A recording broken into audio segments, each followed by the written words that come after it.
नमस्कार मित्रांनो, पश्चिम क्षेत्र सांस्कृतिक केंद्र उदयपूर, संस्कृती मंत्रालय भारत सरकार आणि महाराष्ट्र राज्य सांस्कृतिक कार्य संचालनालय मुंबई यांच्या वतीनं महाराष्ट्रातल्या लोककलांचं मर्म उलगडणारी एक संवाद मालिका आपण YouTube तसंच फेसबुक वरून आपल्या समोर घेऊन आलो आहोत। महाराष्ट्राला जी प्रदीर्घ अशी लोककलेची परंपरा आहे त्याचा कुठेतरी ढांढोळा घेणं, सध्याची परिस्थिती काय पाहणं आणि या लोककलेच्या माध्यमातून लोकसंस्कृतीचं कसं दर्शन घडतं हे आपण या मालिकेतनं पाहण्याचा प्रयत्न करणार आहोत। महाराष्ट्राच्या लोकपरंपरेमध्ये ज्या नानाविध लोककला आहेत त्यामध्ये सगळ्यात प्राचीन अशा ज्या काही लोककला आहेत त्यामध्ये गोंधळ या कलेचा समावेश होतो। खरं तर गोंधळ हा एक कुलाचार आहे आणि नंतरच्या काळात त्याला एक कला स्वरूप देखील प्राप्त झालं। या सगळ्या लोककला या एका पिढीकडून दुसऱ्या पिढीकडे, दुसऱ्या पिढीकडून त्याच्या पुढच्या पिढीकडे अशा संक्रमित होतात आणि म्हणूनच त्याला प्रदीर्घ अशी एक परंपरा लाभलेली आहे। ही गोंधळी परंपरा ज्यांच्या घराण्यामध्ये आहे आणि त्यांनी गोंधळाला कुळागताराच्या किंवा एका छोट्या घराच्या चौकटीच्या बाहेर काढून आंतरराष्ट्रीय पातळीपर्यंत ज्यांनी पोहोचवलं ते परभणीचे राजाराम भाऊ कदम, ज्यांना नंतर गोंधळ महर्षी ही पदवी, ही उपाधी देण्यात आली, त्या घराण्यातल्या पुढच्या पिढीतल्या कलाकारांशी आपण आज या कार्यक्रम मालिकेच्या निमित्तानं संवाद साधणार आहोत। राजाराम भाऊ कदम यांचे पणतू भारत कदम, की जे ते आता कलाकार तर आहेतच पण सरकारी पदावर आहेत, तलाठी आहेत ते, आणि त्यांचे काका आज आपल्या या कार्यक्रमाच्या निमित्तानं आपल्या भेटीस आलेले आहेत। भारत भाऊ, या कार्यक्रमामध्ये आपलं हार्दिक स्वागत। काका, आपलंही स्वागत। नमस्कार करताय सर। नमस्कार। हा जो गोंधळ जी परंपरा आहे या परंपरेचं मूळ कुठे आहे? तुमच्या घराण्यात तरी किती पिढ्यापासून आहे? सर्वप्रथम मी महाराष्ट्राच्या रसिक मंडळींना अभिवादन करतो आणि आपले मनपूर्वक आभार व्यक्त करतो। गोंधळ ही अगदी प्राचीन लोककला आहे। आता ही जशी आदिमाया शक्ती निर्माण झाली त्याप्रमाणे गोंधळाची उत्पत्ती झाली। आता माझ्या घराण्याचा जर उल्लेख केला तर मला ज्ञात असलेल्या 8 पिढ्यांपासून ही गोंधळ लोककला चालू आहे। म्हणजे राजाराम बापू, जे गोंधळ म्हणजे राजाराम बापू कदम, ज्यांनी गल्लीचा गोंधळ दिल्लीपर्यंत आणि दिल्लीतून साता समुद्रापलीकडे नेऊन भारतीय संस्कृतीचा झेंडा, महाराष्ट्राच्या मातीचा झेंडा आणि माझ्या महाराष्ट्रातल्या मातीची लोककला ज्यांनी जागतिक लेवलला नेऊन पोहोचली, अशा गोंधळ वर्षी राजाराम बापूचा मी पंतू, हे माझं सौभाग्य आहे आणि तिथे मी बापूंच्या चरणी नतमस्तक होतो। माझी राजाराम बापूच्या नंतर माझी ही 4थी पिढी, राजाराम बापूच्या अगोदरच्या 4 पिढ्या। जर मी जर तुमची अनुमती असेल तर मी त्या 4 पिढ्याचा उल्लेख करू का आपल्या समोर? हो, नक्की नक्की नक्की। आता गोंधळ महर्षींचे वडील रामचंद्र बापूंचे वडील संतोबाजी, संतोबाजीचे वडील कृपारामजी आणि कृपारामजीचे वडील म्हणजे राजाराम बापूंचे खापर पंजो बापू ज्याला म्हणू असे हैबतरावजी, हे राजाराम बापूच्या अगोदरच्या 4 पिढ्या। आता ह्या 4 पिढ्या मला कोणी सांगितल्या तर राजाराम बापूला मी जवळून पाहिलेला आहे। राजाराम बापूनं नेहमीच आपल्या भाषणामध्ये किंवा आमच्या घरगुती गप्पामध्ये उल्लेख करायचा की माझे वडील मला मारत असेल, माझे आजोबा मला रागवत असेल, असं ते सांगायचे। मग त्यांच्या पिढ्याचा जरी ही दंतकथा म्हणजे त्यांनी सांगितलेली आहे परंतु माझ्या दिमागामध्ये फिट बसलेली त्या राजाराम बापूच्या 4 पिढ्या। तुमच्या पुढच्या 4 पिढ्या कोण राजाराम बापूंपासून तुमच्यापर्यंत? राजाराम बापूच्या नंतर राजाराम बापूला एकमेव चिरंजीव ते म्हणजे गोंधळ महर्षी राधाकृष्णजी कदम, बरोबर। मग राजाराम बापूंचे नातू ज्यांनी पॅरिस मध्ये किंवा राजाराम बापू जोपर्यंत हयात होते त्यांच्यासोबत संबळबाधन केलं किंवा त्यांना ज्यानं साथ संगत केली अशी नातू म्हणजे दिगंबरराव कदम आणि गुलाबराव कदम। आता बापूंचे पंतू ज्यांनी बापू सोबत कार्यक्रम केला ते म्हणजे माझे 2 नंबरचे बंधू अर्थात प्रल्हाद कदम।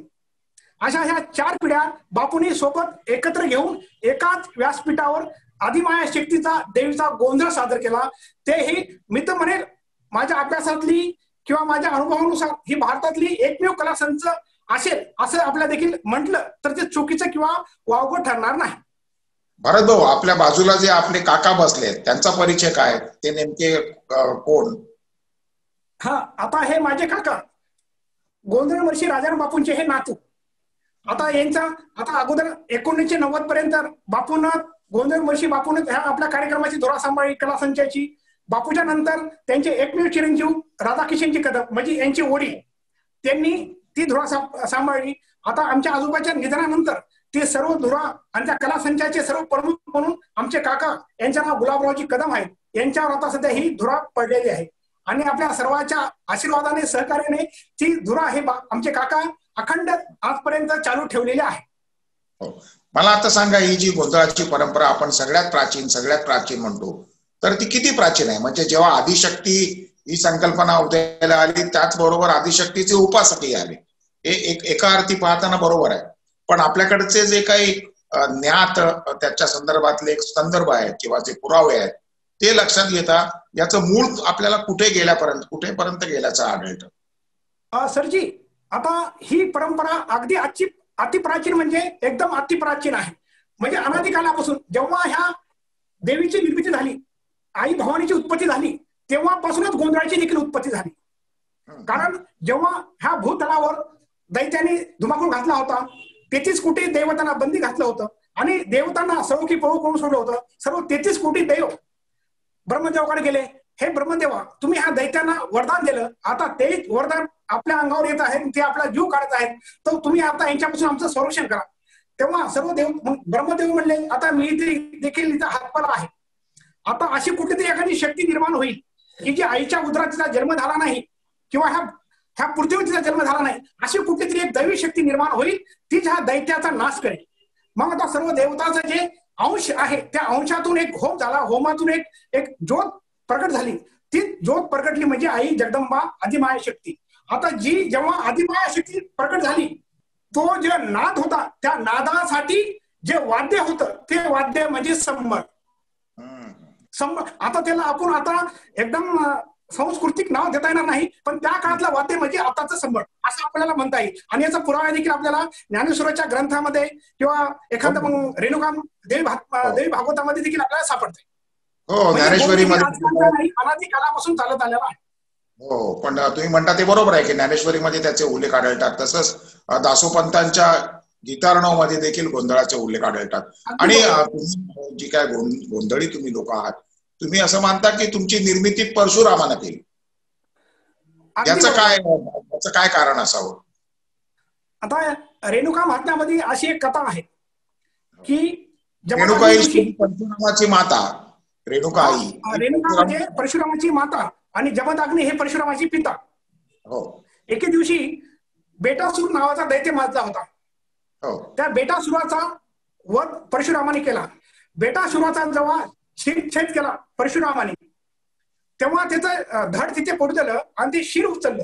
त्या शिर उतरलं आणि त्याच्या बरोबर इंद्रियातून एका शिरा गुंतुल्या आणि त्याची एक चोंडकं तयार केलं आणि त्याला चिंतरून असा हा ध्वनी निर्माण झाला. आणि ते चोंडकं घेऊन तो रेणुका मातेजवळ आला आणि रेणुका मातेजवळ त्यानं सर्वप्रथम त्या चोंडक्याची मातृपूजन आणि मातृभक्ती सर्वप्रथम कोणी केली असेल तर परशुरामाने केलं. म्हणजे आदिमाया शक्ती म्हणजे स्त्रीला तेवढं महत्व आहे. स्त्री ही दुर्गा आहे, स्त्री ही नवदुर्गा आहे आणि त्या सर्व शक्तीचं प्रतिबिंब त्या रेणुका मातेमध्ये आहे आणि त्या रेणुका मातेचं स्थान त्या परशुरामाने केलं. म्हणून आम्ही परशुरामाला आमचे आद्य जनक मानतो. बरोबर आहे. आणि हा जो गोंधळ हा जो काही प्रकार आहे, म्हणजे मी त्याला कला प्रकार आता म्हणणार नाही, खरं तर तो कुळाचार आहे.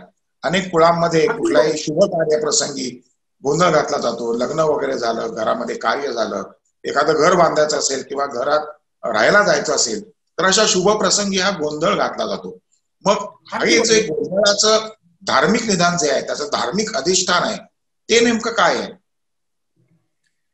सर, मुळामध्ये गोंधळ ही कुलाचार किंवा कुलधर्माशी निगडित आहे. म्हणजे आपल्या महाराष्ट्रामध्ये किंवा आपल्या बहुसंख्य समाजामध्ये जे कुलदैवत असतात, आपण त्याला कुलदैवताचं जे अधिष्ठान असते, आपण त्याला कुलधर्म म्हणतो. आता महाराष्ट्राचा जर आपण विचार केला तर महाराष्ट्राचं बहुसंख्य समाजाचं कुलदैवत तुळजापूरची तुळजाभवानी आहे. आणि त्या तुळजापूरच्या तुळजाभवानीचं जे अधिष्ठान उपासक म्हणजे गोंधळी आहेत. मग त्या कुलदैवताला जर प्रसन्न करून घ्यायचं असेल, आपलं कुठली तरी मागणी असेल, आपलं कुठलं सांगणं असेल, तर ते पूर्ण करून घेण्यासाठी जर कुठला कला प्रकार असेल तो म्हणजे गोंधळ. म्हणजे गोंधळ हा कला प्रकार म्हणता येणार नाही, गोंधळ हा विधी आहे. विधी आहे, बरोबर. आणि हा विधी करत असताना काही धार्मिक कृत्य केली जातात, म्हणजे ते घट बसवले जातात, त्याच्यासाठी त्या उसाच्या काढण्यांच्या सहाय्यानं ती सगळी उभारणी केली जाते. तर याच्या मागचं शास्त्र काय, म्हणजे काय त्याच्या मागे धार्मिक याच्या दृष्टिकोनातनं सांगता येईल? कारण हे जे रिच्युअल आहे त्या पायावरच पुढच्या सगळ्या गोंधळाची उभारणी झालेली आहे आणि मग त्याची परिणती एका वेगळ्या कलेमध्ये झाली. तर हा जो मुळात त्याचा जे धार्मिक पाया आहे तो काय आहे? सर, मुळामध्ये गोंधळ हा जो विधी आहे तो धर्मशास्त्राची आणि आपल्या निसर्गाची संबंधित आहे. बरोबर. गोंधळ म्हणजे सुमंगल प्रसंगी, गोंधळ म्हणजे सुख शांती संपत्ती वैभवता नांदावी, माझं शेत पिकावं, माझ्या लेकराचा संसार फुलावं, माझ्या घरामध्ये लक्ष्मीची रेलचेल व्हावं आणि सर्वांचं आयुष्य सुखा समाधानाचं जावं, ह्या मागची जी धारणा आहे तो विधी म्हणजे गोंधळ आहे. आता मग तो विधी जनरल आपण कधी करतो? आता इकडे एक अशी प्रथा आहे की तुळशीचे लग्न झालं की गोंधळ करायला, आपले लग्न कार्य करायला सुरुवात होते. आणि ते सीजन म्हणजे कसा असतो की शेतामध्ये ऊसाचं सीजन असतंय. म्हणजे ऊस हे आपलं एक प्रतीक आहे, आपण त्याला गोंधळी भाषेमध्ये पंचमहाभूत आम्ही म्हणतो. आता ते ऊसाचे आपण, आता काही ठिकाणी ऊस असतात किंवा काही ठिकाणी ज्वारीचे धाट असतात, ते 5 धाट मांडून आपण देवीची गादी भरतो. म्हणजे देवीची गादीसाठी आपण एक, आता आपण डिटेल बोलायचं असेल तर मग आता यजमानाच्या घरी आपण एंट्री केल्यानंतर मग पूर्वरंग आपण करतो. त्या पूर्वरंगाची जर सुरुवात असेल तर आपल्याला गादी भरून करावी लागेल. त्या गादीला आपण चौक म्हणतो. मग त्या गादीच्या वरी जो जे उस किंवा जे चिपाडा असतात त्याची आम्ही बांधणी करतो, त्याला आपण गोप बांधल्यासारखं असं बांधतो आणि त्याला एका कापडानं असं झाकून घेतो. ही त्याच्या मागची व्याख्या एक आहे की आपलं जे जे निसर्ग आहे जो सुजलाम आणि सुफलाम झालेला आहे त्याचं कुठेतरी ही प्रतिकृती आहे. आता हा जो गोंधळ आहे त्याचे परंपरेमध्ये काही भेद आहेत किंवा काही प्रकार आहेत, तर गोंधळाचे प्रकार कुठले कुठले आहेत आपल्याकडे? सर, गोंधळाचे फक्त 2च प्रकार आहेत, एक कदमराई गोंधळ आणि दुसरा रेणुराई गोंधळ. आता कदमराई गोंधळ म्हणजे काय? आपली जी परंपरा आहे तो कदमराई गोंधळ. हा, अगदी बरोबर सर. आमची जी परंपरा आहे, माझी म्हणजे राजाराम बापूंची जी परंपरा आहे ती कदमराई. आता कदमराईचं जर विस्तृत करायचं गेलं, कदमराई म्हणजे काय, तुळजा भवानीचे जे उपासक आहेत त्यांना कदमराई गोंधळी म्हणतात. आणि रेणुराई गोंधळी म्हणजे काय, जे रेणुका मातेचे उपासक आहेत त्यांना रेणुराई गोंधळी म्हणतात. ही साधी आणि सोपी कन्सेप्ट आहे. पण आता या 2 परंपरा जरी असल्या तरी देवीचे उपासक म्हणून अजूनही काही आपल्या संस्कृतीमध्ये आहे, ज्याच्यामध्ये खिवार आहेत किंवा भोपे आहेत किंवा जोगती आहेत, भूते आहेत. आता हे गोंधळी परंपरेचा भाग होत नाहीत का? सर, आता तुम्ही जे खिवार म्हणले, भोपे म्हणले, भूते म्हणले, त्या सर्वांपैकी खिवार जो आहे, हा खिवार रेणुराई गोंधळाशी निगडीत आहे. ते म्हणजे रेणुराई गोंधळी. परंतु जे जोगी किंवा भूते आराधी हे गोंधळी नाही किंवा तो समाज देखील नाही. आता पण गोंधळी हा समाज आहे, हा एक पंथ आहे. परंतु भूत्या हा पंथ नाही, जोगी हा कुठला पंथ नाही, जोगतीन कुठली पंथ नाही. हे आता उदाहरणार्थ जसं मला एखादी मुलं होते, मी खंडोबाला मुलगी सोडी तेव्हा मग ती मुरळी होते, त्याचप्रमाणे ह्या जोगतींचा प्रकार असतो किंवा आराधीचे प्रकार असतो. परंतु ते कुठल्या समाजाचे, एका समाजाचे किंवा एखाद्या विशिष्ट पंथाचे नसतात. ते भाविक भक्त असतात, त्यांची श्रद्धा जळते आणि ते त्या देवीच्या चरणी लीन होतात आणि त्या लीन होऊन ते देवीची सेवा करतात. आपण त्याला देवीचे सेवेकरू म्हणू. पण गोंधळी ही परंपरा आहे, गोंधळी हा समाज आहे. भरत भाऊ, आपला हा जो काही एक पारंपरिक गोंधळ आहे, कुळाचार म्हणून घातला जाणारा, त्याला एक रंगमंची आविष्काराचं स्वरूप हे राजाराम भाऊ कदमानी दिलं, तुमच्या पणजोबाने. आता रंगमंचावरती हा गोंधळ जेव्हा तुम्ही आता सादर करता तेव्हा त्याच्या सादरीकरणामध्ये काय काय असतं? सर, मी काय म्हणलं, मुळामध्ये हा गोंधळ जी लोककला आहे तिला लोककला म्हणता येणार नाही, तो एक विधिनाट्य आहे.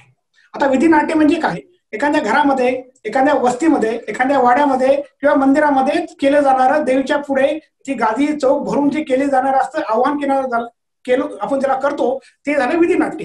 आता आपण त्याला जर एखाद्या स्टेजवर घेऊन गेलो तर त्या स्टेजवर घेऊन जाताना त्याच्याचं जे ममत्व आहे, जी अधिष्ठा जी देवी आहे, तिचे देखील तिला कुठे दूर आपल्याला करून चालणार नाही. म्हणून जेव्हा राजाराम बापू जेव्हा स्टेजवर कार्यक्रम करायचे, तर तेव्हा स्टेजवर कार्यक्रम करताना ते समोर गादीत भरायचे.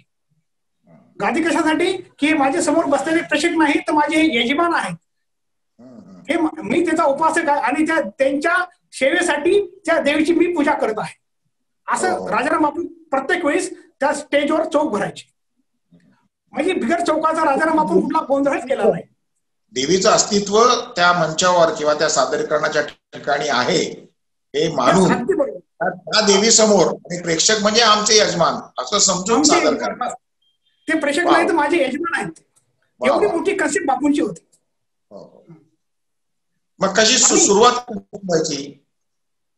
आता गोंधळ ह्या लोककलेला जर जागतिक व्यासपीठ खऱ्या अर्थाने जर कोणी मिळवून दिलं असेल भारतामध्ये, तर ते म्हणजे गोंधळ कलेचे पितामह गोंधळ महर्षी राजाराम बापू कदम यांनी.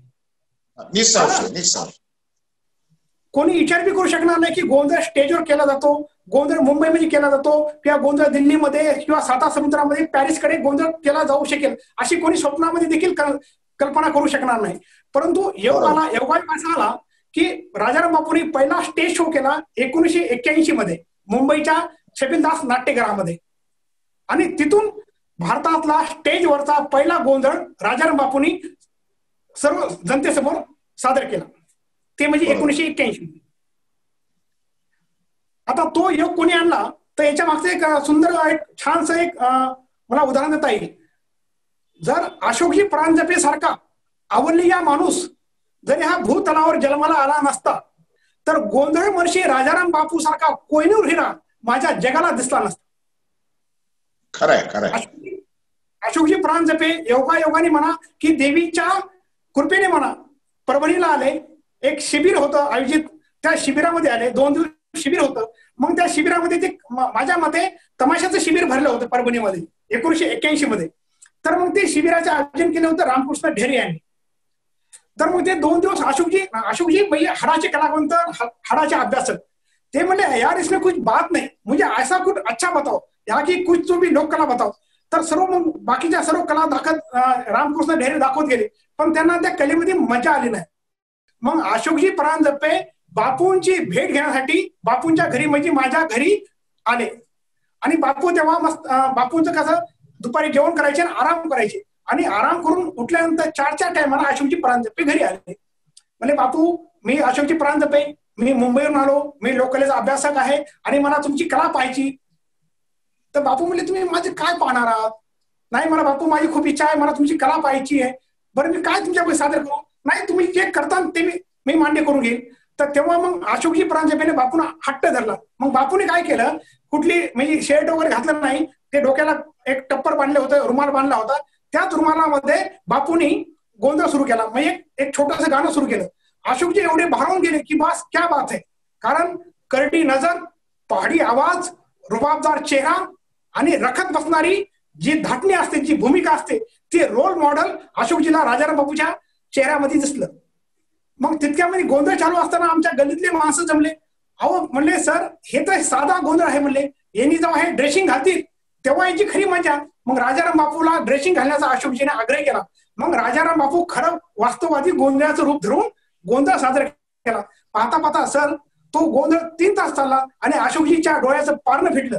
मग अशोकजी म्हणले की मला खरं आज माझ्या जन्माचं सार्थक झालंय, की मी जर परभणीला आलो नसतो तर मला असा हा हिरा माझ्या दृष्टीला पडला नसता. म्हणून अशोकजी तृप्त होऊन अशोकजीने त्याच दिवशी बापूंना आमंत्रण दिलं की बापू माझी इच्छा आहे की तुम्ही हा आता इथला गोंधळ आता बंद करा आणि माझ्यासोबत मुंबईला मेट्रो सिटीमध्ये आता तुम्ही गोंधळ घाला. मला जगाला दाखवायचं, मुंबई पुण्याच्या रसिकांना दाखवायचं की खरा कलावंत आणि खरी कला कशी माझी आजही मातीमध्ये लोक पावत आहे आणि मातीतले कलावंताची जतन ठेवण्याचा किती अट्टहासाने प्रयत्न करीत आहे. बरं भाऊ, राजाराम बापूंनी जी मंचावरती कार्यक्रम करायला सुरुवात केली त्याचं स्वरूप कसं असायचं? त्याच्यातही परंपरेनुसार पूर्वरंग उत्तररंग तसंच असायचं? अगदी बरोबर. राजाराम बापूचा कार्यक्रम 3-3 तास चालायचा, म्हणून ते काय करायचे, पूर्वरंग आणि उत्तररंग हे दोन्ही रंग घ्यायचे, म्हणजे संपूर्ण गोंधळ घ्यायचे. पूर्वरंगात काय काय होतं? आता पूर्वरंगामध्ये सुरुवातीला गणाचं स्तवन, नंतर देवीचं स्तवन, नंतर गुरुचं स्तवन, हे झालं पूर्वरंग. मधला गण हा काय आहे? म्हणजे जसं आपल्याकडे तमाशाकडे गण आहे तसं शाहूरांचा गण आहे, मग गोंधळी गण कसा आहे त्याची जरा झलक दाखवाल का? सर, कुठल्याही शुभ कार्याची सुरुवात अधिपती गणापासून होते आणि म्हणून अधिपती गणपतीचं स्तवन केल्याशिवाय ह्या कुठल्याही शुभ कार्याला किंवा शुभ प्रसंगाला सुरुवात होत नाही. म्हणून आम्ही गोंधळी आधी गणाचं स्तवन करतो. आता आपल्या समोर सादर करू गणाचं स्तवन.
वा वा वा भारत भाऊ, हा एक गण, वेगळा एक प्रकार, गोंधळाचा गण आपण पाहिला. पण गण झाल्यानंतर पुढे काय असतं?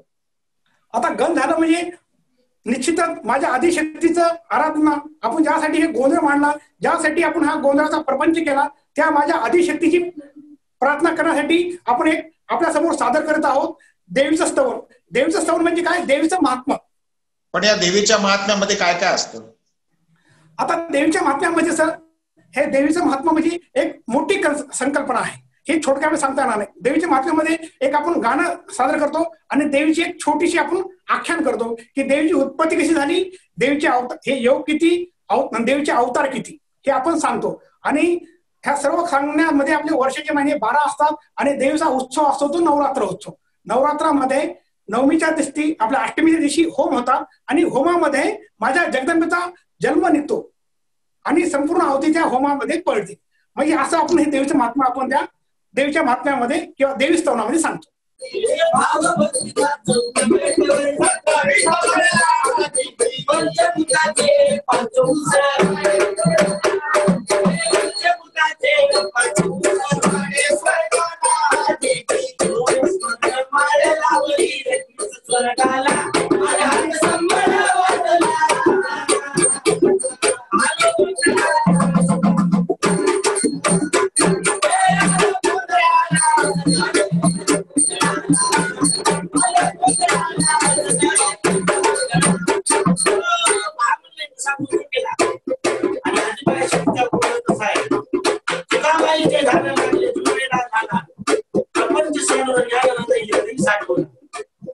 म्हणून अंबाबाईचा उल्लेख केला, आदिबाई केला आणि या जगदंबादेवीचे मनोभाव पूजा केली. कोणतेही दैवत पूर्ण हा प्रसन्न जर करायचा असेल तर त्याला मनामध्ये भाव आणि भक्ती पाहिजे. आता हे देवीचं स्तवन केलं आपण, सगळ्या देवतांना आवाहन केलं, म्हणजे सुरुवातीला गणपतीची स्तवन केलं म्हणजे गण सादर केला, मग देवदेवतांना आव्हान. याच्यानंतर गोंधळ सादरीकरणातला पुढचा टप्पा काय? आता आपण आता ह्या माझ्या गादीवर सर्व 33 कोटी देवतांना आगमन झालेलं आहे. माझ्या देवीच्या समोर ते विराजमान झालेले आहेत. आता देवीचं स्तवन झालं. आता देवीच्या ऋणातून पार करण्यासाठी आता आपल्या समोर सादर करत आहेत गुरुचं स्तवन. कारण ह्या हृदयाला गुरु लागतो. कारण गुरुशिवाय ह्या हृदयाचं सोनं होत नाही. कारण गुरुशिवाय आपल्याला ज्ञान नाही आणि ज्ञानासाठी गुरु लागतो. म्हणून हे आता गुरुचं महात्मा.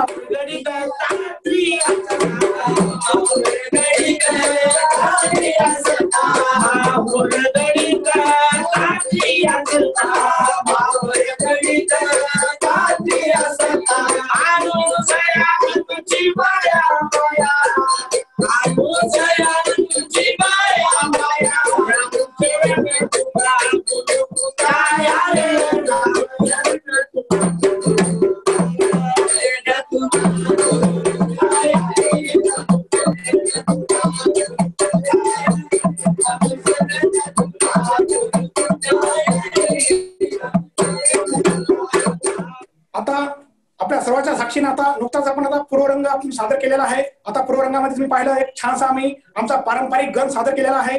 एक आपल्या सर्वांच्या साक्षीने माझ्या जगदंबे देवीची आराधना, देवीचं गीत सादर केलेलं आहे. आणि ह्या प्रपंचातून जो मार्ग दाखवायचा असा तो गुरुचा महिमा आपण आता नुकताच वर्णिलेला आहे. असं गुरुचं स्तवन आपल्या समोर सादर केलं. हा झाला माझ्या गोंधळातला पूर्वरंग. आता आपल्या सर्वांच्या साक्षीने मी सादर करीत आहे उत्तर रंग. आता ह्या उत्तर रंगामध्ये माझ्या सर्व यजमानांमध्ये सर्व यजमान बसलेत आणि ह्या भक्तांमध्ये जर भक्ताला कुठली जर कथा ऐकायची असेल आमच्याकडून तर भक्तांनी कृपया आम्हाला आख्यानासाठी एखादं कुठलं नाव सुचवा. त्याप्रमाणे आम्ही आपल्या समोर सादर करत आहोत एखादी कथा. पण म्हणजे भारत भाऊ, आपण जेव्हा रंगमंचावर आविष्कार करता किंवा जे राजाराम बापूने सुरू केली तिथे आपण लोकांना विचारायचो कुठलं आख्यान पाहिजे आणि त्यानुसार आपलं आख्यान लगेच आपण लावायचो. आता फक्त हे स्टेजवर विचार येत नाही, पण पारंपरिक गोंधळामध्ये विचारतात. पारंपरिक गोंधळात असं विचारतात आणि मग लोकांनी काय सांगितलं आम्हाला जांभूळ आख्यान पाहिजे किंवा काय अजून कुठलं आख्यान पाहिजे, अशा पद्धतीने आपण सादर करू शकतो. आता आख्यानाचे प्रकार कसं पांडव प्रताप, हरिजय, रामायण, महाभारत, विक्रमाच्या कथा, राजा हरिश्चंद्राच्या कथा, नळ दमयंतीची कथा आणि सर्वात जर फेमस झाला असेल आणि राजाराम बापूने आपल्या धाटणीनं जर करून टाकलं असेल ते म्हणजे जांभूळ आख्यान. राजाराम बापू जिथेही कुठे गोंधळाला जात तेव्हा बापू आम्हाला आता कुठलं आख्यान नको, आता फक्त तुम्ही आम्हाला जांभूळ आख्यान लावा ही बापूला फरमाईश करायचे आणि बापू ते आख्यान लावायचे. आख्यानामध्ये एवढी ताकद बापू ओतायचे की बापूमध्ये द्रुपद दिसायची, बापूमध्ये भीम दिसायचा, बापूमध्येच अर्जुन दिसायचा आणि बापूमध्येच कुंती दिसायची. एवढी दाटणी एवढी भूमिका बापू रोल करीत असतो.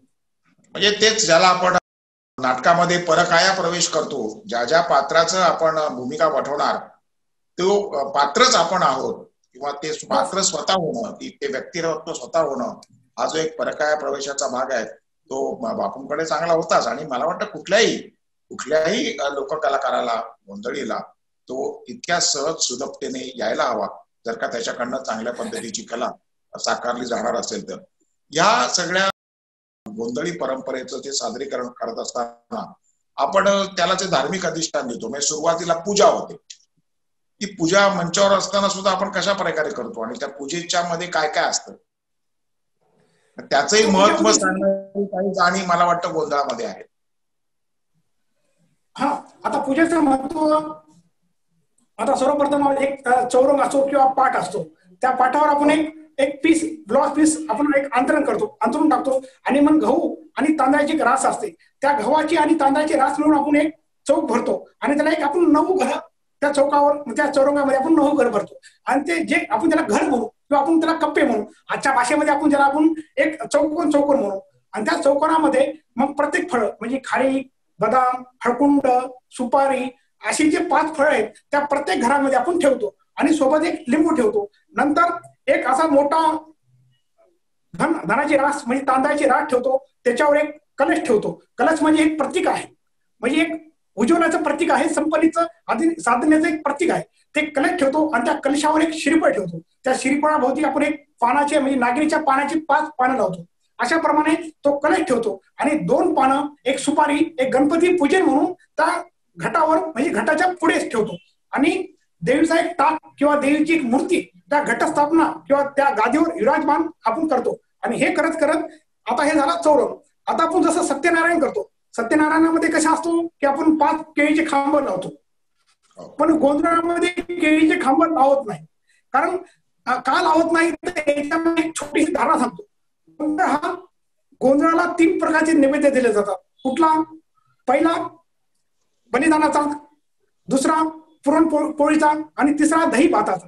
आता यजमान जर कुठला शाकाहारी असेल किंवा मांसाहारी असेल तर केळीच्या पानावर आपल्याकडे नॉनव्हेज खात नाही, म्हणून केळीची पानं आपण ह्या गोंधळासाठी वापरत नाही. त्याच्या मागे एक साधी संकल्पना आहे की बाबा केळीचं पान हे चांगल्या कामासाठी वापरू, आपल्या नॉनव्हेज साठी नको. म्हणून काय करायचे की मग उस किंवा आपली ज्वारीची धाट, मग ज्वारीची धाटे किंवा आपण उसाची एक गोप करतो आणि त्या म्हणजे आपण जे चौक भरलेला आहे त्या चौकाच्या वरी आपण अशी गोप धरून त्याला आपण त्याच्यासोबत एक पाळा लावतो आणि त्या प्रत्येक उसाला म्हणा किंवा ज्वारीच्या धाटेला म्हणा आपण जसं नवरात्रामध्ये कडकण्या किंवा फुलोरा करतो, देवीचा फुलोरा करतो, म्हणजे आपण त्याला पुऱ्या म्हणू, पुऱ्यासारखा जो प्रकार असतो पापड्या, त्या पापड्या आपण प्रत्येक खांबाला बांधतो.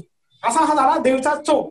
आणि इथून आपली ही देवीची गादी आणि ही गादीला त्या गादीवर आपण देवीला विराजमान करतो आणि देवीला आवाहन करतो की हे जगदंबे, हे तुळजापूरची भवानी माते, कोल्हापूरची महालक्ष्मी माते, माहूरची रेणुका माते, आता तू तुझा ठाण सोड आणि माझ्या भक्तांना भोळ्या भक्तांना हा गोंधळ मांडलेला आहे, त्या गोंधळासाठी तुला आवाहन करते देवी, तू सर्व सोडून माझ्या भक्ताच्या घरी ये आणि माझ्या भक्ताचं खर्च अरिष्ट विघ्न दूर कर. म्हणून म्हणतात वाजू संबर घालू गोंधळ आणि पळेल आपलं विघ्न. यासाठी हे गोंधळी म्हणजे कोण तर उपासक म्हणजे कोण? भक्तानं गोंधळ मांडलाय. भक्तानं गोंधळ कशासाठी मांडलाय? त्या देवीच्या पूजनासाठी आणि देवीला खुश करण्यासाठी किंवा देवीला प्रसन्न करण्यासाठी. आणि ते प्रसन्न करण्यासाठी ती जबाबदारी यजमानानं आमच्या गोंधळावर दिलं, म्हणजे आमच्या उपासाकडे दिलं. आणि तीच श्रद्धा आम्ही, त्या श्रद्धेनं आम्ही देवीचे आव्हान करतो आणि देवी आता तू ये, तुझं ठाण सोड आणि माझ्या हा भक्तानं जो गोंधळ मांडलाय त्याच्या घटावर विराजमान होईल, माझ्या भक्ताचं दूर कर. ही अशी त्या मागची एक व्याख्या म्हणजे आख्यान आहे किंवा एक धारणा. मगाशी तुम्ही सांगताना केळीचे पानं का नाही वापरत हे सांगितलं, पण त्याचवेळी ऊस का वापरतात याचं देखील एक दाणच आहे ना गोंधळी परंपरा. ऊस का वापरतात?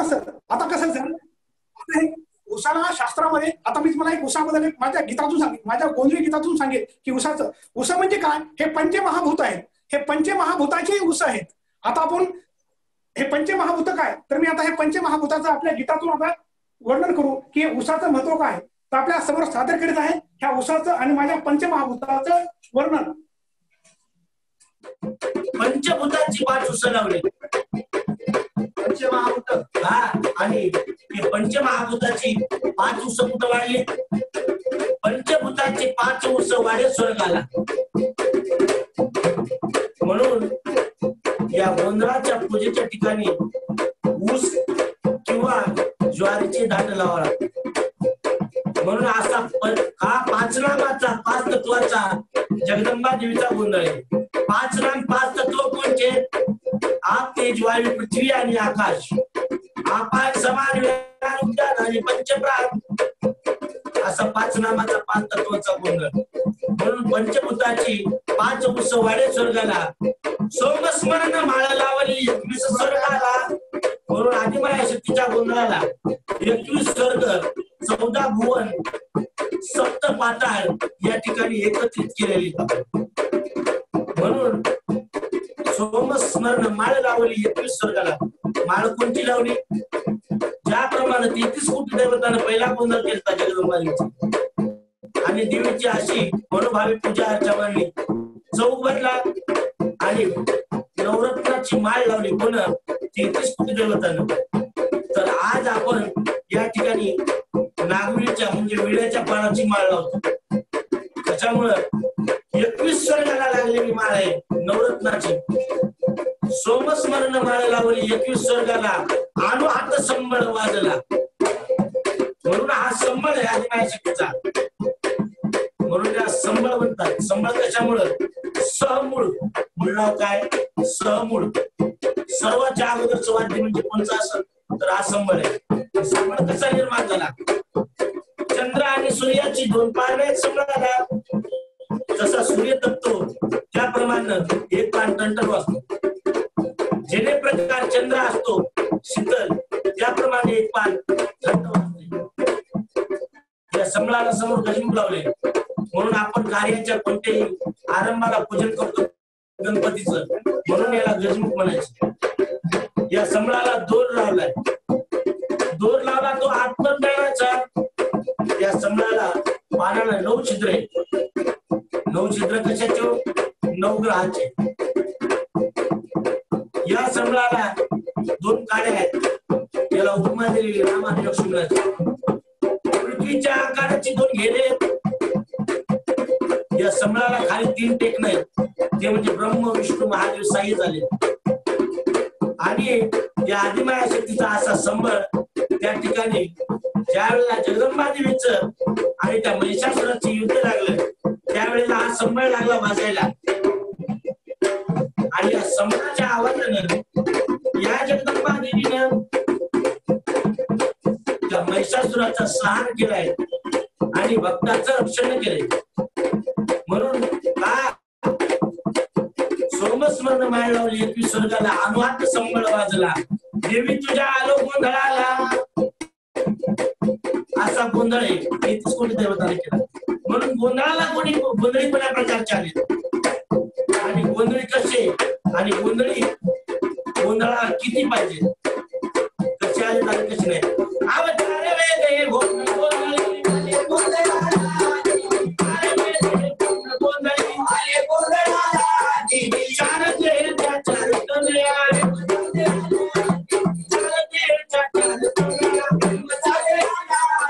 आसामच्या कृष्ण वासना आसामच्या कृष्ण वासना पंचप्राण ही कुंडलीवती पंचप्राण ही कुंडलीवती बुद्धीचं केलं जाळूनी अहंकार मेला बुद्धीचं केलं जाळूनी अहंकार मेला काम क्रोध भरी देवनी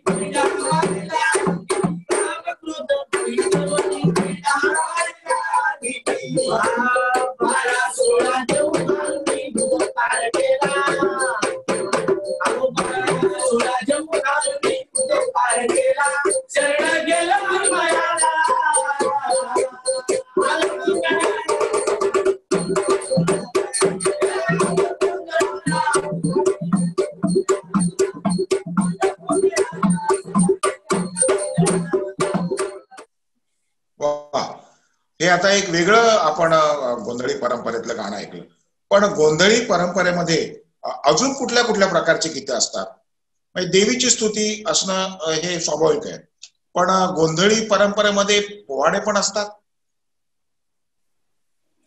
हा सर अगदी बरोबर बोललात तुम्ही आणि सध्याच्या काळामध्ये हाच क्वेश्चन मला अनेकांनी विचारलेला आहे की गोंधळी परंपरेमध्ये गोंधळाची गीतं सोडून दुसरी गाणी आहेत का की घेतले तर का घेतले त्याच्या मागचं मर्म काय आता गोंधळाचे तुम्हाला मी मगाशी जे 2 प्रकार सांगितले पूर्वरंग म्हणजे हा शास्त्रशुद्ध पूर्वरंग झाला पण उत्तर रंग म्हणजे प्रेक्षकांचं मनोरंजन करणं आलेल्या प्रेक्षकांना मनोरंजन करणं त्यांची जी फरमाईश आहे त्या फरमाईशनुसार त्यांना गीत सादर करणं ते गीत सादर करताना कुठलं आपलं एखादा सासरवाणी सून असेल त्या सुनेसाठी रडू नको पोरी तुला सासरी नांदाया जायचं मिळेल सुख तुला रायाचं असं गाणं म्हणलं की माझ्या खेड्यातल्या आया बहिणी ढसा ढसा रडतात असं रडलं की आपल्याला वाटतं की कुठेतरी आपल्या पोरी ते आपल्या नतमस्तक होतात आणि आपलं दुःख कुठेतरी हलकं होतात त्यांचं रडणं म्हणजे आम्हाला आमचं मन भरून येते की आपल्यापाशी कोणीतरी आपलं हलकं होते म्हणून आम्ही अशी गीतं सादर करतो हे गीतं सादर करण्याचा म्हणजे फक्त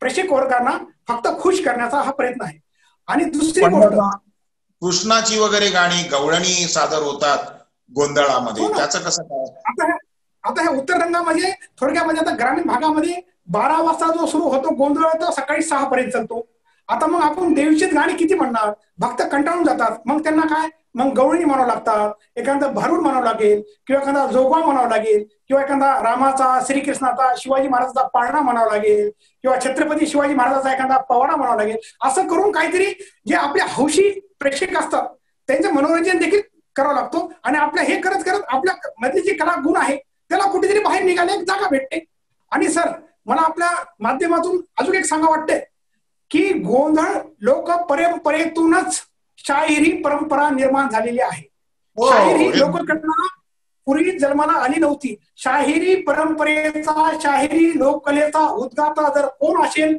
तर ही गोंधळी परंपरा शाहिरी कलेचा उद्गाता आहे याचं जर मला उदाहरण द्यायचं सांगितलं तर शाहिरी परंपरा कधी सुरू झाली छत्रपती शिवाजी महाराजांच्या काळापासून ही शाहिरी परंपरा सुरू झाली छत्रपती शिवाजीच्या महाराजांच्या काळामध्ये 2 गोंधळी होते एक अज्ञानदास आणि एक तुळशीदास हे अज्ञानदास आणि तुळशीदास शिवाजी महाराजांचे सच्चे उपासक किंवा सच्चे भक्त आणि शिवाजी महाराज त्यांचे सच्चे उपासक होते आता हे करत करत मग जेव्हा अफजल खानाची स्वारी आली अफजल खान हा एक राक्षस प्रवृत्तीचा दानव आपल्या शिवाजी महाराजांच्या स्वराज्यामध्ये आला आणि त्यांना विध्वंस केलं आणि आपल्या अनेक दैवताचे मंदिर उद्ध्वस्त केले तेव्हा हे अज्ञानदासाला हे लावलं नाही मग त्यांनी आपल्या गोंधळाच्या माध्यमातून मग तो रात्र विचार करायचा की हे विघ्न आलंय माझ्या ह्या देवीवर हे विघ्न आलंय मग तेव्हा शिवाजी महाराजांना अफजल खानाचा वध केला अफजल खान नाहीसा झाला तर मग ही शिवाजी महाराजांची महती लोकांना कळाली पाहिजे. मग अज्ञानदासाने शिवाजी महाराजांवर म्हणजे अफजल खानाचा वधाचा पहिला पोवाडा जर कोणी लिहिला असेल ते म्हणजे अज्ञानदास, ते होते गोंधळी. आणि तसा दुसरा पोवाडा, हा आता दुसरा पोवाडा त्याच काळातले तुळशीदास होते. तुळशीदास जे तुळशीदास नाही, हा तुळशीदासांनी दुसरा पोवाडा लिहिला तो म्हणजे तानाजी मालुसरे हो. आणि आजही ते पोवाडे प्रख्यात आहेत आणि गाजत आहेत. हे म्हणजे शाहिरी परंपरेचा उद्घाता कोण आहे तो गोंधळी. बरोबर. पण जी पुढे भेदिक पोवाड्याची परंपरा आली शाहिरांमध्ये किंवा भेदिक लावण्या, पोवाड्या म्हणण्यापेक्षा भेदिक रचना म्हणू आपण, पोवाडा पण नाही लावणी पण नाही, ते भेदिक रचना गोंधळी परंपरेत असायच्या का? गोंधळी परंपरा ही मुळात भेदिक परंपरेवर विस्तारलेली आहे. मग भेदिकातून ती नादिकाकडे आली आणि नादिकातूनच हा पोवाड्याचा जन्म झाला. आणि अजून मला तर पुढे जर सांगायचं झाले तर जो आजकालचा तमाशा आहे, ह्या तमाशाचा जो पूर्वी तमाशा होता त्या तमाशाचा उद्घाता देखील गोंधळच आहे. कुठला जो नादिक गोंधळ होता तो म्हणजे तमाशाचा उद्घाता आहे. म्हणजे आजकालचा हा तमाशा नाही. आजकालच्या तमाशामध्ये लेडीज डान्सर आहेत, पूर्वीच्या तमाशामध्ये लेडीज नव्हत्या, स्त्री पात्र नव्हतं. मग कालांतराने पठ्ठेबापूच्या काळामध्ये स्त्री पात्र येत गेलं. मग ते स्त्री पात्र कुठली तरी एखादा पुरुषच त्याला मिशा काढायचा, चिकन करायचं आणि त्याला एक साडी चोळी घासून त्याला स्टेजवर आणायचं. तमाशामध्ये देखील स्त्रिया फार उशीर आल्या. म्हणजे रामजोशींच्याच फडामध्ये पावळा इवरगावकर ही जेव्हा आली त्यावेळेला तिथपासून आपल्याकडे तमाशामध्ये महिलांनी स्त्रियांनी येण्याचा सुरुवात झाली. त्याच्या आधी तमाशामध्येही पुरुषच नाचे होते, तेच नृत्य सादर करत असत. गोंधळी परंपरा जी आहे ही सगळ्यात आद्य परंपरा आहे. म्हणजे त्या परंपरेतनं नंतर शाहिरी असेल, अगदी तमाशा असेल, त्या सगळ्या परंपरांची निर्मिती किंवा कलांचा विकास मूळ ज्या कलेतनं झाला असेल तर ती गोंधळी कला. आता गोंधळी कलाकारांपैकी पूर्वीचे जे काही आहे त्यांच्याकडे इतरही काही कसब होतं, म्हणजे ज्याला करपल्लवी म्हणतो. तर ते कसब काय आहे, ते अजून आहे का? आजच्या पिढीतही गोंधळी त्याचा अभ्यास किंवा सराव करतात का? सर मी काय म्हटलं, गोंधळी परंपरा जशी दोन पंथावर डिपेंड आहे तशी ती भेदिक आणि नादिक याच्यावर देखील विस्तारलेली आहे. आता भेदिकाला घेणारे आजकाल खूप कमी आहेत. आजकाल प्रशिक्षणाला लागतो नाद खुळा म्हणू आपण त्याला, म्हणजे नादिक. मग नादिकासाठीच हे पोवाडे किंवा नादिकासाठीच कुठल्या मनोरंजनाचे इतर गीतं असतील, हुंडाबंदी असेल, दारूबंदी असेल किंवा नशा बंदी गीतं असतील, की आता काहीतरी वेगळं करायचं. मग वेगळं करण्यासाठी म्हणजे आता समोरचं यजमान आपल्याला पैसे देतात, पण ते जर पैसे त्यांचं जर नाव घेऊन आपण सांगितलं तर मग ते इफेक्टिव्ह झालं. मग आमच्यातले काही पूर्वज काही शिकलेले होते, कारण ही कर पल्लवी येण्यासाठी तुम्हाला बाराखडीची ओळख लागते. म्हणून त्यांना पूर्वीच्या काळी शिक्षणाचं एवढं काही साधन नव्हते, परंतु त्या काळी देखील काही गोंधळी परंपरेतील काही गोंधळी हे शिकलेले होते. म्हणून त्यांनी ही नवी रचना केली. त्याला आम्ही सांकेतिक भाषेमध्ये किंवा आपल्या भाषेमध्ये कर पल्लवी म्हणतो. जशी आपली बाराखडी असते तशीच ही हाताच्या बोटाच्या याच्यावर जी बाराखडीचं वर्णन करतो. म्हणजे क म्हणजे काय, ख म्हणजे काय, ग म्हणजे काय, असं. पण या हाताच्या बोटांच्या सांकेतिक भाषेवरून एखादा संदेश इकडनं तिकडे पाठवायचा, हे जे काम गोंधळी करत किंवा त्याच्यामध्ये काही गोंधळी वाकमकार होते, मला वाटतं त्याचाच उपयोग छत्रपती शिवाजी महाराजांनी स्वराज्य निर्मितीच्या वेळी करून घेतला. आणि महाराजांनी आपल्या सैन्याला गुप्त संदेशांची देवाणघेवाण करण्यासाठी या गोंधळी कलाकारांचा उपयोग करून घेतला, असे जे उल्लेख आहेत त्यातही तथ्य आहे असं मला आता तुमच्या बोलण्यावरनं वाटतं. सर अगदी 100% तथ्य आहे. आणि याला बेस आहे. बेस कसा, शिवाजी महाराजांचं कुलदैवत होतं तुळजाभवानी. शिवाजी महाराजांची नितांत सेवा म्हणजे श्रद्धा होती आई भवानीवर. शिवाजी महाराज जेव्हा ही गड जिंकून येतील तेव्हा ते त्यांच्या दरबारामध्ये गोंधळ घालत, म्हणजे गोंधळाशिवाय शिवाजी महाराजाला समाधान भेटत नाही. मग गोंधळ घातला की मग हे कर पल्लवी चालायचं. मग शिवाजी महाराजांच्या डोक्यात आलं की चौकड यवनाचं राज्य पसरलेलं आहे, आपला कुठलाही एखादा हेर गेला आणि आपल्या हेरामध्ये कुठली आपण चिठ्ठी दिली, जर कुठल्या तरी आपल्या यवनाच्या ताब्यात गेली आणि त्या यवनानं जर त्याला पकडलं तर ती चिठ्ठी सापडणार. म्हणजे आपली जे काही कुठली प्लॅनिंग आहे तिचा बट्ट्याबोळ होणार.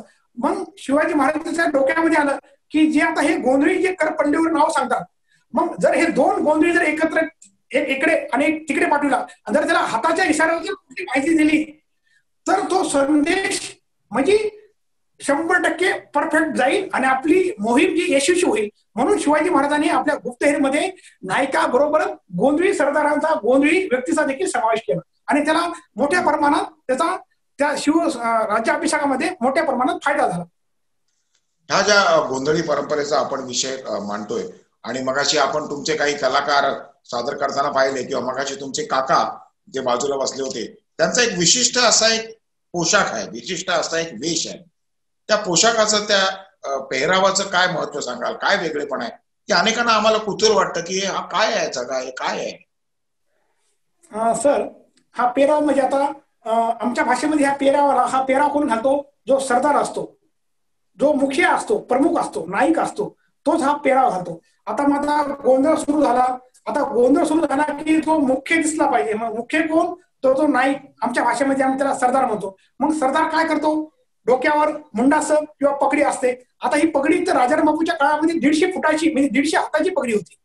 ही पगडी घालायची आणि 60 मीटरचा कपडा असायचा. तो 150 फूट किंवा 150 हात असायचा. 150 फूट पण नाही, 150 हात. हा, आता याचा उपयोग कशासाठी करायचे ते की एकतर ते संस्कृतीचं जतन झालं आणि पगडी ही मानाची पगडी असायची. मोठमोठे म्हणजे तेव्हाचे पाटील देशपांडे असतील तर बापूंचा सत्कार करायचे, की बापूंचे जे पूर्वज होते त्यांचा सत्कार करायचे, मग ते मानाचं मुंडास द्यायचे ही पगडी. आता ह्या संस्कार बी आला, संस्कृती बी आली. कधी आडी अडचणीचं जर वेळा काळाची जर खराब गाठ झाली तर आपल्याला कुठे गड किल्ल्यावर जायचं जर काम पडलं तर हे 150 फुटाची पगडीनं आपण ते धरून तिचा दोर होतो, तिला जर अशी ओढली तर एखाद्या दोरीसारखा तिचा आकार होतो. बरोबर बरोबर. म्हणजे संरक्षण बी आलं आणि संस्कृती देखील आलं, असं ह्या मुंडाशाचं महत्व आहे.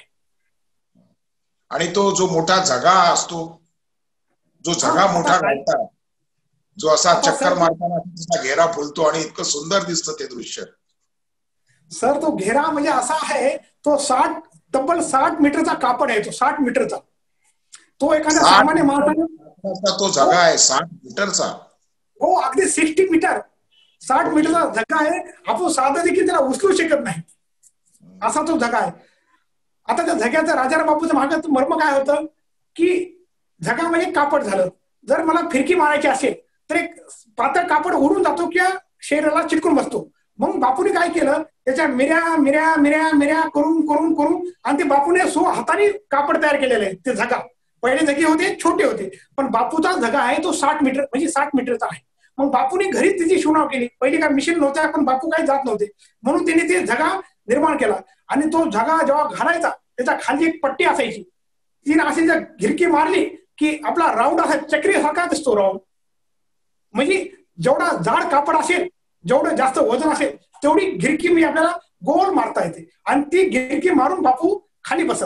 म्हणजे जेणेकरून खाली बसताना जर आपण एखादी जर ऐश्वर्या जर राय जर बघितली निमोडा मधली, ती जशी बसते तिच्या बाजूला झगा दिसतो, त्याचप्रमाणे माझे राजाराम बापू दिसत.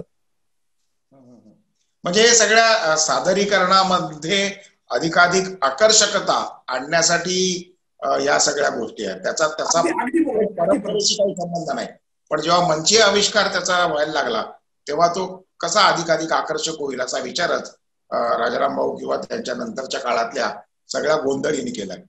मला सांगा की आजची जी परिस्थिती आहे समाजाची किंवा गोंधळी समाजाची आणि एकंदरीत समाजाची, यामध्ये गोंधळी कलेच्या दृष्टीनं तुम्हाला किती वातावरण आश्वासक वाटतं किंवा किती वातावरण सहकार्य करत नाही असं वाटतं?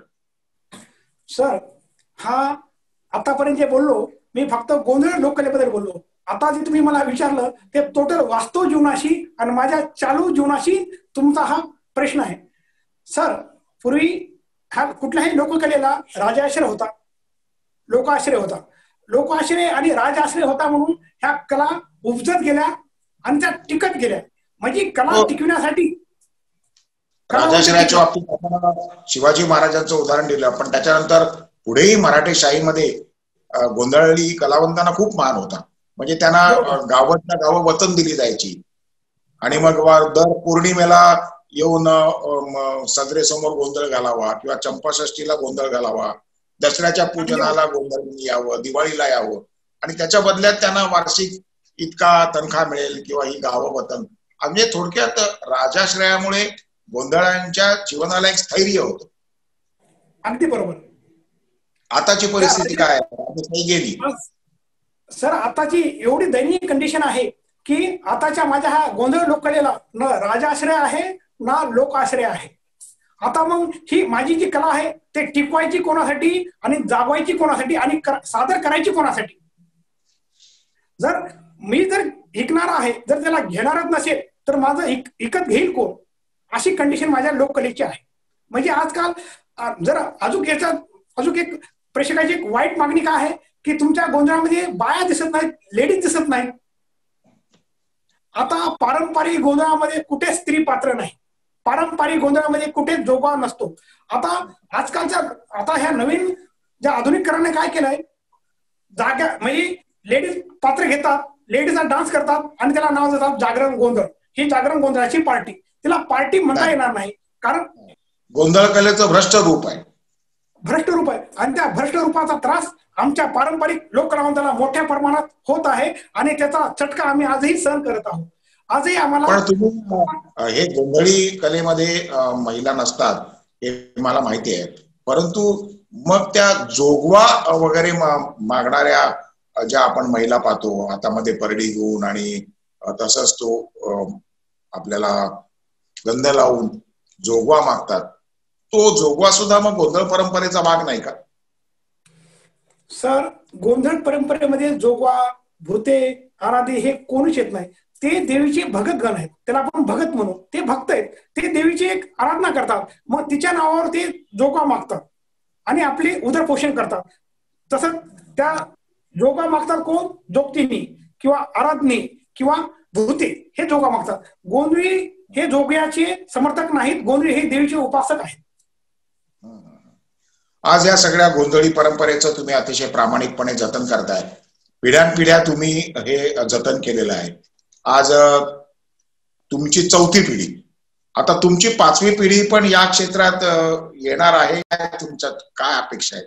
सर, अगदी मी तुम्हाला म्हटलं, ही गोंधळ फक्त मी कला म्हणून जतन करतोय, पण माझी कला जतन करायला मला किती अडचणी येतात, मला किती आर्थिक विवेचना होते ही माझ्या मनात माहित आहे. कारण मी एकटा नोकरीला, माझ्या घरामध्ये आमची राजाराम बापूच्या वंशामध्ये फक्त मी एकटा सर्व्हिसला आहे. राजाराम बापूला एकमेव चिरंजीव राधाकिशन, त्यांना 4 मुलं झाले. मग आमचा 30 मेंबरचा कुटुंब आहे. ह्या 30 माणसामध्ये फक्त मी एकटाच कमवत मी नोकरीला आहे. आणि जर मी आता जर गोळा बेरीज केली तर मी कला स्त्री कर्मचारी, माझी एकट्याची पगार एकीकडे आहे आणि ह्या 29 लोकांचा इन्कम एकीकडे आहे आणि त्या इन्कमची शाश्वती नाही. या सगळ्या पार्श्वभूमीवर तुम्ही समाजाकडनं ही गोंधळ कला टिकावी यासाठी काय अपेक्षा कराल, काय समाजाला आवाहन कराल? सर, जसं कलावंत कला आपली इमानदारीने टिकवतो, पण ती कला टिकवताना शासनाचं धोरण काय आहे की कला जिवंत राहिली पाहिजे, कला टिकली पाहिजे, कला जतन झाली पाहिजे, कलेचं संवर्धन झालं पाहिजे. तर मी आपल्या माध्यमातून जाणत्या कलावंतांना, साहित्यिकांना, अभ्यासकांना आणि शासन दरबारी माझ्या अखंड समस्त महाराष्ट्रीय वासियांना असे म्हणेल, जर कला जिवंत ठेवायची असेल, कलेचं जतन, कलेचं संवर्धन करायचं असेल तर अगोदर माझा कलावंत टिकला पाहिजे, कलावंत जगला पाहिजे, कलावंत जिवंत राहायला पाहिजे. कलावंत जर जिवंत राहिला तरच त्याची कला जिवंत राहील, अन्यथा कलावंत मेला त्याची कला मरायलाही उशीर लागणार नाही. भले ही माझं शरीर हे क्षणभंगुर आहे, हे आज आहे उद्या नाही, पाण्याचा बुडबुड आहे. कलावंत मरतो, परंतु त्या कलावंताची कीर्ती अमर ठेवण्यासाठी माझ्या समाजाने, माझ्या शासनाने कुठेतरी नतमस्तक होऊन, कुठेतरी राजकारण बाजूला ठेवून ह्या कलावंताचा जो वारसा आहे तो टिकवण्यासाठी मनातून प्रयत्न केले पाहिजे. आज मला एक खेदाची गोष्ट मी मानतो सर, राजाराम बापूला आपला गोंधळ सादर करण्यासाठी वयाची 95 वर्षी खर्च करावी लागली. वयाचा शेवट म्हणजे अगदी 95 ते 105 हे 10 वर्षे, हे 1 शतक, हे दशक राजाराम बापूच्या जीवनामध्ये आणि गोंधळ लोककलेसाठी एक सुवर्ण काळ ठरलं. म्हणजे माझ्या राजाराम बापूला जर वयाची 95 वर्षी टिकावं लागलं. भारत भाऊ, आम्ही हे किस्से ऐकलेले आहेत आणि आम्ही लोकांना सांगतो किंवा राजाराम बापूंनी जेव्हा त्यांचा गोंधळ फ्रान्स मध्ये सादर केला तेव्हा त्यांचं वय 100 पेक्षा जास्त होतं आणि तो गोंधळ पाहून फ्रान्सचे तेव्हाचे राष्ट्राध्यक्ष त्यांचं आसन सोडून समोर आले आणि त्यांनी राजाराम बापूंना मिठी मारून त्यांचं अभिनंदन केलं, कौतुक केलं. आणि राजाराम बापूंच्या त्या गोंधळाच्या सादरीकरणाचा परिणाम इतका झाला की परदेशातनं नंतर अनेक जण गोंधळ या कलेचा अभ्यास करण्यासाठी आमच्या भारतात आले. त्यांनी आमच्या या कलेवरती परदेशातल्या विद्यापीठांमध्ये प्रबंध सादर करून डॉक्टरेट मिळवल्या किंवा संशोधन तिथपर्यंत आमच्या या कलेचं गेलं.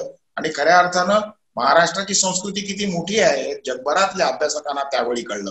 हाच राजाराम बापूंचा वारसा तुम्ही पुढे नेताय आणि समाजानं जर का आपल्याला सहकार्य केलं, प्रोत्साहन दिलं, उत्तेजन दिलं तर ही महाराष्ट्राची संस्कृती या पुढच्याही काळात, विशेषतः जागतिकीकरणाच्या काळात, जिथे आता छोट्या छोट्या अनेक गोष्टी आपल्याला उपलब्ध आहेत जगापर्यंत जाण्यासाठी, आज ही मुलाखत आपण समाज माध्यमांवर टाकतो आहोत, ही सुद्धा आज पुढे देशात नाही तर जगभरात बघितली जाणार आहे.